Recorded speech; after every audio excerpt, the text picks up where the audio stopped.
Okay, so welcome everybody. I'm Mickey Feldman-Simon. I'm the founder of I'm Back at Work, and I'm happy to have Liz Stransky here. Before I introduce her and we get going, I just want to go over one little administrative part of this presentation. So you have a webinar panel on your screen, and I just wanted to make sure everybody knows how to use it. You can drag it and move it to the side if you need to, if it's in the middle of your presentation right now. You can also click on the orange arrow, and those arrows will either open or close the webinar panel. So you can close it if you don't need to ask any questions, put it in the side, or if you want to ask a question, you can expand the question section by clicking on the little arrow on the left of the, not just next to where it says questions over there, and then you can type your questions inside the blue rectangle at the bottom. We will answer your questions in the last 5 minutes of the webinar, so feel free to write them in whenever you want, and we'll address them at the end. Now I'd like to introduce Liz Stransky. She is a passionate, enthusiastic, and inquisitive certified career development practitioner. She believes work should be meaningful. This is the #1 value that guides her work. She expertly helps people identify their values, interests, skills, and accomplishments through thoughtful questions. Liz has a Bachelor of Arts degree in English from the University of Guelph, a Career Development Practitioner Graduate Certificate from Conestoga University College, the Emerging Leaders Certificate from the University of Calgary, and is certified to deliver the Personality Dimensions Temperament Tool. She has had many different jobs in her career so far, including university recruiter, sandwich artist, charisma self, travel writer, career advisor at the University of Calgary Career Services, and most recently, the manager of career services for CGA Alberta. For the past 12 years, Liz has helped hundreds of clients determine what they should do next. I Am Back at Work is very excited to have Liz present the webinar, Is Your Resume Ready? And I'll pass it on to Liz. Thank you very much, Mickey, and thank you all for attending our webinar today, Is Your Resume Ready? I'm going to show you our agenda, and then I'm going to turn myself off so you can focus on the slides and not my face. As Mickey mentioned, I am a career coach, a career advisor, and I've been doing this for a long time, and I love what I do. So hopefully you can get some great information today about your resume, and if it's been a long time since you've written a resume, this will kickstart the process to helping you identify your skills and get yourself back at work. So with that, I'm going to turn off the webcam, and we are going to move into our first slide. As Mickey said, if you have questions, please type them in the question box, and we will answer the questions at the end of the webinar. So our goals today are to use the job posting to create a targeted resume. And I'm going to teach you how to do that. If you have found a job advertisement or a job posting that you are interested in, we are going to analyze it so you can figure out what to include on your resume.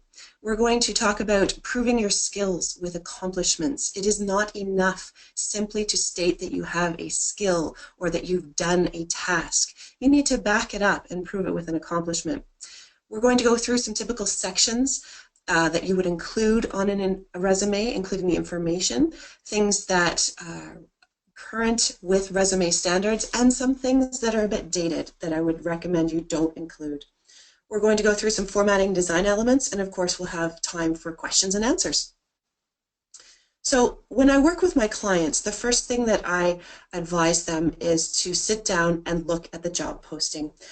If it's been a while since you have looked for a job, things have changed in the world of work and in the world of job search. And one of those things is the proliferation of technology and computers when it comes to screening resumes. Many companies, especially really large companies, have something called an applicant tracking system. And an applicant tracking system is a computer system that will screen your resume, that will search your resume for certain words, and it will grade it. It will decide if you have the skills that it takes to do the job they are trying to fill.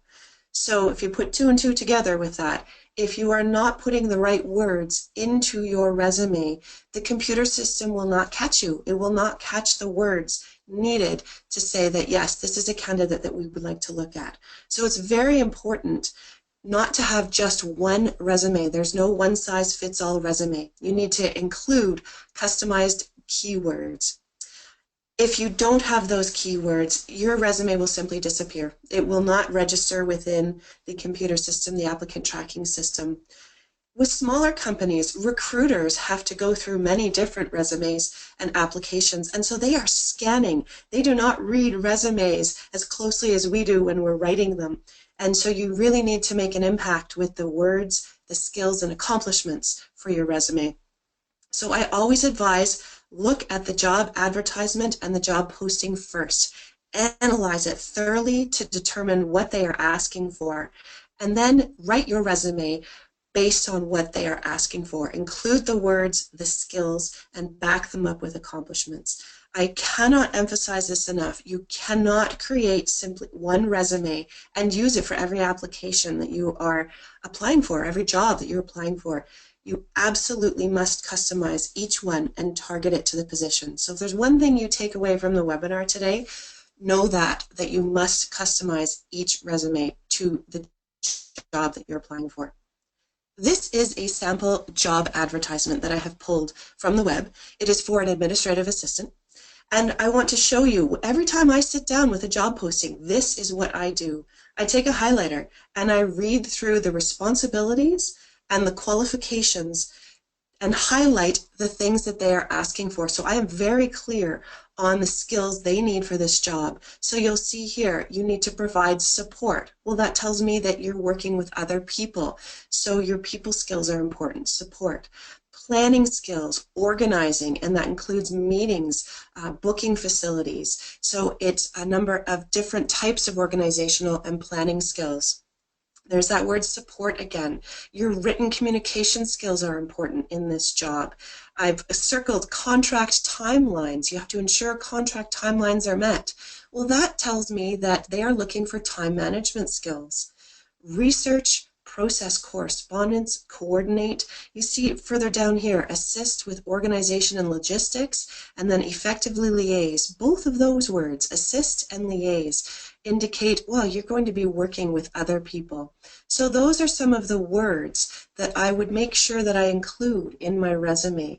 When you come down to the qualifications section here, typically recruiters, when they are writing job postings, will put them in order of importance. What is most important for them for the job that they are trying to hire for? So you see here they're asking for a high school diploma and 2 years of administrative experience in a fast-paced, customer-focused environment. Then we get into excellent verbal and written communication skills, strong skills in organization, prioritization, time management, working independently, flexible and adaptable, problem solving, Microsoft Office suite, so knowing how to use all of the different programs within Microsoft Office. Now we come down here, experience with teleconference software, including Skype. Experience with taking minutes is an asset. So it's actually not a requirement of the job, it's an asset. Experience with event planning is an asset. So if you look at some of these things and you think, I don't have these things, well, really look closely to see what they're asking for and if it's a requirement. Now here's the greatest thing about this position. Equivalent combinations of education and experience may be considered. So if you don't have all of the things that they are asking for in this job, then they will consider other skills and accomplishments that can be transferred so you can do this job. So if you don't have the high school diploma or 2 years administrative experience, but you know you have a lot of these other skills that I'm pointing to, you can make a case for yourself and write your resume to hopefully be considered for an interview. Now that you've analyzed the job posting, it's time to take a step and analyze yourself. So you know what they want, you know the ingredients that they are looking for a successful candidate. Now you have to decide, what do I have to offer? And if you've been out of the workforce for a while, you may feel like, well, gosh, I haven't worked for a while. I don't know what I have to offer. I want to tell you, everyone has something to offer. Absolutely everybody has something to offer. We gain skills from so many different aspects of our life, from work, from volunteering, from raising children. I don't know if any of you have ever negotiated with a 3-year-old. That is a skill, negotiation. Everyone and every experience is marketable. What you need to remember is it's all in how you present it. So analyzing yourself, thinking of the various facets of your life will help you in realizing the skills and give you the confidence it takes to create your resume and apply for the job. So how do you analyze you? Well, you could start very simply with asking yourself, what do I do? What do I do on a daily basis and how do I do it? It could be coordinating schedules in your house. It could be managing the finances. All of those are skills. If you need a little bit of help, take a look at point number 2. This is a website that is created by the Conference Board of Canada. It is a list of employability skills. So these are the skills that they have deemed important to succeed in the world of work. So it's essentially a checklist. You can read each skill and decide, well, can I do that? How have I done that? So that's helpful in getting you thinking about some of the skills that you have. Number 3, what education and training have you had? Think about courses you have taken, whether it's in college or university. Think about your degrees. If you have taken something while you were away from the workforce, it could be something as simple as a financial accounting course, a cake decorating course. Inventory all the education and training that you have had. What do you do for fun? And if you struggle with that, know that you're not alone. In this time, if you are raising children, it can be difficult to think about what hobbies you do for yourself. But think about what you have done, what your interests are, and take it a step further. If you are a runner, for example, think about a race that you might have trained for. That takes skills such as setting a goal. It takes creating a training plan, committing to the training plan, doing the training plan. So those are all quantifiable skills and transferable skills that you can take back into the world of work. And finally, what are your personal characteristics and traits? So what makes you you? How do people describe you? Those are all pieces of information that you can weave into a resume and a cover letter. Before I show you a resume and go through the information, I'd like to clarify a couple of different types of resumes. So traditionally there are considered 3 types of resumes. The first is called a reverse chronological resume.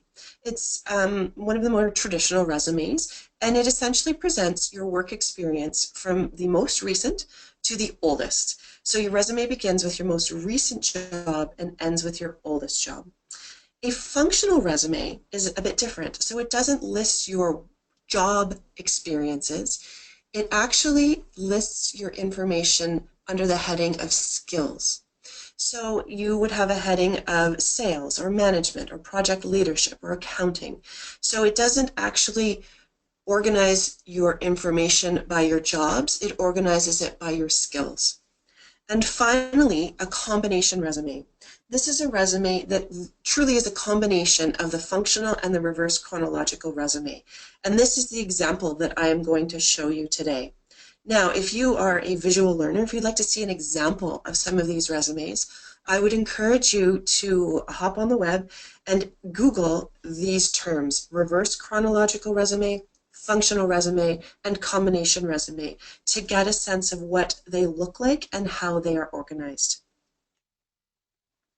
So I'm going to take you through typical information and headings and what to include on your resume. So if it's been a while since you've written a resume, these are the headings, or examples of the headings that you may want to include on your resume. I'm going to add a bit of a disclaimer here in that you can ask 25 different people about resume and you'll get 25 different answers, and it can be very frustrating when it comes to, well, what should I do for my resume? You always want to consider what is adding value to your resume and to your audience. So every person that I work with, I may give some different answers on what to include on a resume depending on the situation, depending on the job posting, depending on what I know about the person. So I want you to keep that in mind. If you have heard, oh, I'm never supposed to do this, I really shy away from the word never because it really depends on the situation. So let's get started. Obviously, you want to put your contact information. That's one of the most important pieces on your resume. Your name, your phone number, your email address. If you have a LinkedIn profile, I would recommend you put your LinkedIn profile address. If you don't have a LinkedIn profile, I would recommend that you explore and set up a profile for yourself. And your home address. You'll notice I have an asterisk beside home address. The reason for that is it's a bit debatable on whether or not to put a home address. Sometimes putting your home address could be an advantage to have on your resume, and sometimes it can be a disadvantage. It really depends on the situation. For example, if you live in Boston and you decide you want to move to California, if you want to move to San Francisco, to put your Boston address on your resume and apply for a job in San Francisco flags to a recruiter, oh, this person is out of state. I'm not sure that I want to consider them because I might have to pay for their relocation expense. I'm not sure that they can settle in here. Maybe they don't know the culture. So that's an example where you might want to consider, well, maybe I shouldn't put my home address. However, if you are applying to a job in your neighborhood that you know is going to be close, and you know the recruiter knows your neighborhood and does have any concerns about you getting to work on time, then certainly put your address on your resume. A career profile is simply a really short, succinct, almost an appetizer of who you are. So it's a description in a couple of sentences of who you are and what you've done throughout your career. And I'm going to give you an example. I'm going to show you mine, actually, my career profile on my resume. The next section I would recommend for the combination resume is what I call the highlight of skills and qualifications. This is a section where you're going to use the skills that they have asked for in the job advertisement, and you're going to include it in this section. And again, I'm going to show you examples, but essentially you are going to list the skills that you have directly related to the job. Now, you'll see in this next heading, experience, community involvement, work experience. There's a number of different ways that you can title your experience. You could call it work experience if you have been working. If you've been out of the workforce, but you've been really involved in your community association, in the faith organization that you belong to, or your kids' schools, you can use a different title depending on what your experience is. Your next section I would recommend is your education, followed by any professional development that you have taken. If it's been a lot of professional development, we can look at ways of summarizing that. If it's just been a couple of courses, you can list it along with the date. I would recommend that you keep your resume to 2 pages. If it's 1 page, that's fine. If it's 3 pages, unless you're a really high-level executive who's getting back into the world of work with years and years of experience, you really want to stick to 2 pages for your resume. I recommend that you stick to a reverse chronological, that combination resume, which I'm going to show you, a functional resume, which is the resume that organizes you by skills, is not particularly popular with recruiters. Now, every recruiter is different. However, a functional resume, it's difficult to see kind of where your work experience is. This second last statement, write targeted skills and accomplishments. We're going to talk a little bit more about that in the slides and the examples that I show you.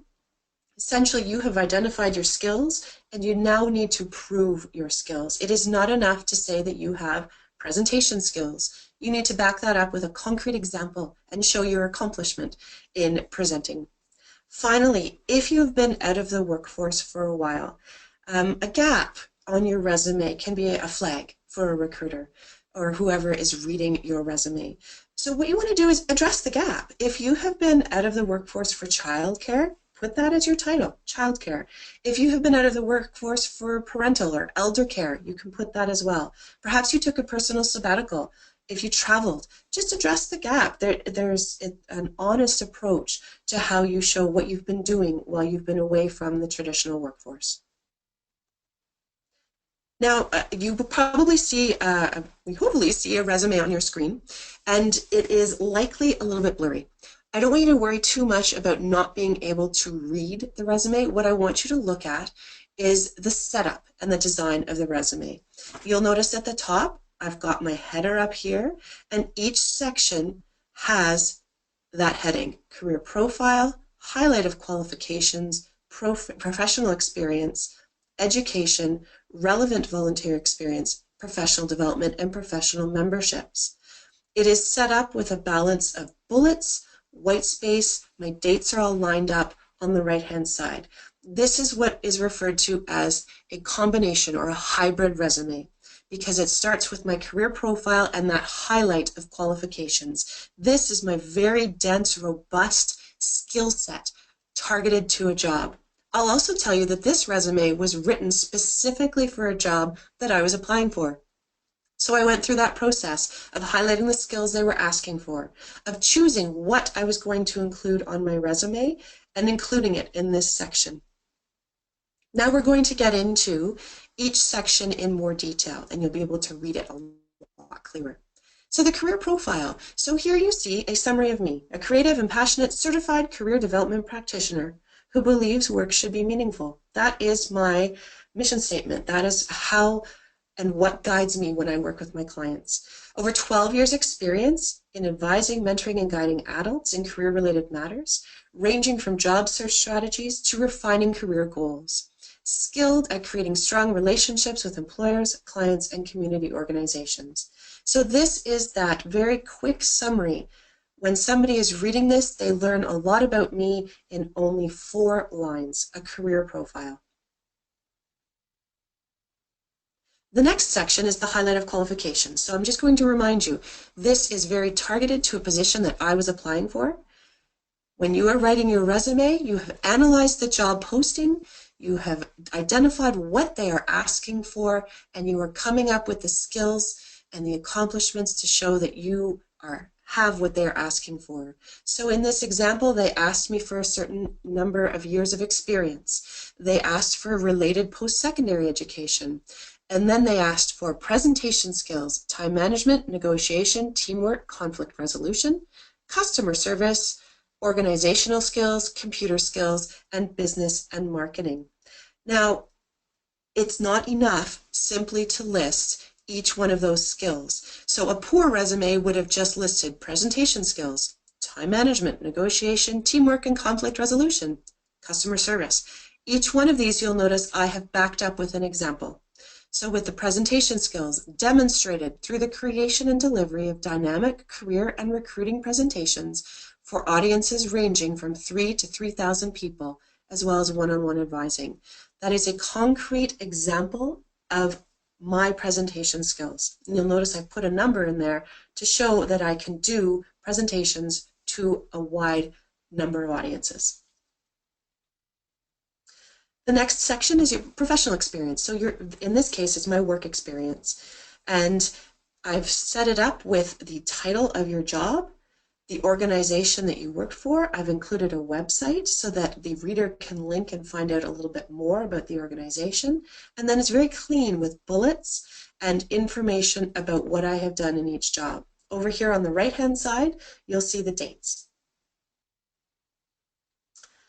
Second piece of the professional experience, title, organization, and the bullets. Now, each of these first words is something called an action verb. So it describes the skill before you back it up with the example. So for example, the last bullet here, showing my organization skills. And I'm showing how I used my organization skills through some event planning. So organized the first Accounting and Finance Career Expo, an event that connected employers and members interested in accounting and finance positions in Alberta, over 77 exhibitors and 3,000 attendees. So that's my accomplishment, that this wasn't an event that was 12 people showing up to a small room. It was a large-scale event, and I showed that with numbers. That is one of the best things that you can do to demonstrate the accomplishment you have for the skill that you are trying to sell. The final couple of sections, your education. So I have identified 3 education pieces in here. my relevant volunteer experience. I have a lot of volunteer experience, but I chose the ones that are adding value to this particular job application. Finally, professional development. So instead of listing absolutely everything that I have taken, I did a nice summary statement here, over 20 seminars and conferences in the past 5 years. And the highlights include, and I was very strategic in which ones I wanted my reader to know about. It was specific to the job I was applying to. Now that we've gone through a typical resume and the things that you really should include, I'm going to go through what not to include on your resume. If it's been a while since you've written a resume, you may start with an objective statement, and I would recommend that you omit an objective statement. It is a dated practice to put an objective statement on a resume. And if you think about it, if you're applying to a job, your objective is pretty clear. You would like to get an interview for that job. It takes up space. They're sometimes not very well written, so there's no need to put an objective statement on your resume. Personal information such as sexual orientation, your religious and political affiliations, your marital status, your age, of course, private information like your social insurance or security number, that is not necessary and it's not recommended on a resume. The reason being is you don't want any bias to be held against you by whomever is reading your resume. Of course, bad grammar and spelling mistakes. One of the best ways to land yourself in the no pile is to have a spelling error on your resume. And also, if you have incorrectly spelled a word, an applicant tracking system, remember those computer systems, may not pick up the incorrectly spelled word. Any obscure terms from your industry or acronyms, you might want to ask yourself, does your reader know what this is? If they do not know what it is, you may want to spell it out. So for example, if you are an accountant, if you hold a designation, the CPA, you may want to spell it out first if you are applying to a job that is not accounting related. And so your audience knows what it is. So just be cautious of any obscure terms from your industry and acronyms. Your GPA. I wouldn't recommend putting your GPA on your resume unless you are a new grad or somebody who's just starting to get into the workforce. I wouldn't put it on unless they ask you to put it on. So if you are asked for a GPA on a resume. And finally, I wouldn't put it on if it's not a good GPA. Unrelated information. If your experience is not related, don't include it. Always ask yourself, does this add value to my resume? I'll use myself as an example. So once upon a time, I was a travel writer. I used to travel all over Western Canada and Alaska, inspecting and rating hotels and restaurants for a travel magazine, for AAA in the States and the CAA in Canada. It is excellent experience. However, it's not related to what I'm doing in my career now. So even though it is experience on my resume, it's not directly related. Now, if I was applying to a travel writer job, again, I would certainly include it. That would add value. But at this point, if I'm applying for something in my field, I would not include it. Be careful about your email address. And if you have a family email address, I've given an example here. So if you have a family email address, the Jones family at yahoo.com, you might want to I would recommend you create a personal job search email address for yourself. First name, last name at gmail.com. An unprofessional email address, an example of that is I am a party animal at hotmail.com, something that may have followed you from your college or university days. It's not necessary and is not recommended to include any names and contact information of references. Unless you are asked to supply references in the job posting and advertisement, don't include them on your resume. And also, it's not necessary to put references available upon request. This is also considered dated practice in resumes. So once upon a time, we used to put that on the last page of our resume. It's not necessary to put that. It's assumed that if you are asked for resumes, you will provide them. Finally, long descriptions. You want to keep your information targeted and succinct. Don't use resume templates. So what I mean by that is there are a lot of templates online in Microsoft Word. They do not do a great job of showing your skills and accomplishments for the job that you're applying for. I would recommend opening up a blank Microsoft Word document and start typing. Don't use the Resume Word, I think they're called Resume Wizard templates. Some additional resources. So if you aren't sure if your resume is demonstrating that you have the skills and accomplishments for the job, this is a phenomenal website, jobscan.co. Essentially what it does, it takes the job advertisement, the job posting, it takes your resume and it compares them. So you can copy and paste the job ad into their screen. You can copy and paste your resume, and then it will show you how well you have matched your resume to the job you're applying for.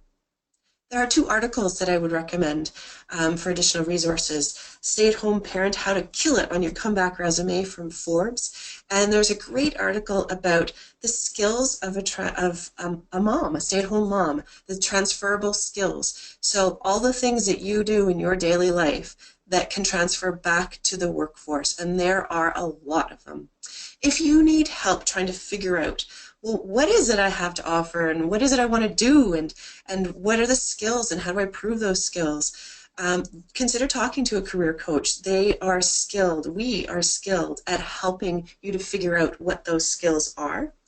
Take an online self-assessment, and I've offered 2 here. Career Insight, it's Alberta-based, but it's great at pulling together all of your skills. And in the States, there's something called Career One Stop. Again, it is an assessment to help you with identifying the skills that you have to take back into the world of work. I'd like to thank all of you for joining the webinar today, and to thank Mickey for creating the I Am Back at Work initiative. This is the point in our webinar where we are able to answer some questions. So if there are any questions that you need clarification on, or any additional information, this is the time. Okay, thank you, Liz. So we do have a couple of questions. So the first one is, how far back should I go in the resume? If I have over 20 years of experience and it's mainly in the same field, and it's like a couple of dozen like jobs, organizations, what's the best way of really presenting that? That's a really good question. Typically, and again I say it depends, so typically you don't want to go back any longer than 10 to 15 years. If the position that you are applying for, you have some experience further back than 15 years, you can pull it forward to show that you have experience in that job. But as a general rule of thumb, you don't want to go back any more than 10 to 15 years. Your reader won't read it. They won't go back that far. So you really want to consider, okay, I've got a number of jobs here. What is adding value to my resume? Another nice way to do that is if you have over 20 years in different jobs and you want to show that, instead of going into great detail about all of the jobs with those bullet statements, simply list the job and the date to show that you've held other positions. Okay, thank you, Liz. One more. How should I handle possible biases when a lot of the volunteer experience is in direct relation to faith-biased organizations? Oh, that is a great question. And I would say, I'm going to expand that a bit to say faith or even political. I would simply not put in the name of your faith. So a great heading for that could be community organization, or local faith organization. So simply don't put in the name of your faith-based organization. And you're absolutely right. You want to eliminate any chance of bias when it comes to your volunteer experience or any experience, but you probably have some phenomenal experience that you want to share from that. So simply putting something like, community organization or local community involvement is probably the best way to handle that. Unless, of course, you're applying for a job in that organization, then it is okay to include the faith. Right, then you will be adding value to your resume. Absolutely. Okay, so that's the end of our questions, and unless anybody wants to ask one last question now. And I wanted to thank Liz, and I want to thank all of you for joining us. And please go back to I'm Back at Work and see the other webinars that we have. That we can help you get your LinkedIn profile up and running, and more strategic volunteering, lots coming up on networking as well. And I see we do have one more question. So how do you handle it if your education is much higher than they require? That's a really good question. I'm going to start by saying it depends. And it really depends on the organization, what the education is, and also what the job is that you're applying for. So if you're worried that you are going to be screened out because you are going to be considered overqualified, you don't want to necessarily eliminate that education from your resume, but you may be able to talk about your education in your cover letter. So for you to say, you know, I have a PhD in metaphysics, and I am really interested in transitioning my career into this area. I bring a lot of skills from my higher level education, but I am very interested in moving into this field and am willing to learn about and grow in this field. So maybe explain, okay, well, if this is my education and this is the level of education that I have, and you're applying for a job that doesn't require that education, you could simply address it in your resume. I'm going to come back to that, it depends. I mean, one option is you don't put it on your resume, but there's so much value in showing education on a resume, that you've committed to a degree, that you've committed to taking that, to getting that and earning it. There's so much involved in that. So it can really depend. I would recommend trying it on your resume. And if you are getting feedback that, well, you're overqualified, this education is too high for the position that you want, then reassess and start doing it differently on your resume. Consider adding some more information in your cover letter about your education and how it relates to the job and why you are applying for it. We do have one more question, and I will answer that one. We're asked if we'll be sending the presentation slides. So we are not sending the presentation slides, but you will get a copy of the recording. So you will be able to watch this as many times as you like, go back, stop, pause, and learn from it. And you will be getting that later on today.